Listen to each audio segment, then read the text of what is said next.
હૈદરાબાદથી ઉપડતી ઇન્ડિગોની 68 ફ્લાઇટ રદ કરવામાં આવી છે। ઇન્ડિગો ફ્લાઇટ રદ થતા હજારો મુસાફરો ફસાઈ ગયા છે। ઇન્ડિગોમાં સ્ટાફની અછતને કારણે ફ્લાઇટ રદ થઈ છે। ઇન્ડિગોએ મુસાફરી ગ્રાહકોને વૈકલ્પિક ઓફર પણ આપી છે। ઇન્ડિગોએ વૈકલ્પિક મુસાફરી વ્યવસ્થા અથવા તો રિફંડની ઓફર કરી છે।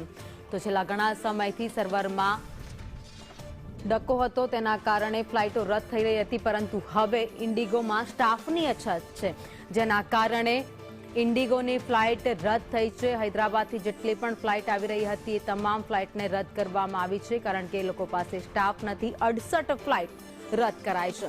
68 ફ્લાઇટ રદ કરવાને કારણે જે મુસાફરો છે એ અટવાઈ પડ્યા છે। ઘણા લોકો છે જે હૈદરાબાદ જવાના હતા, ઘણા લોકો એવા પણ છે જે હૈદરાબાદથી રિટર્ન આવી રહ્યા હતા અમદાવાદ।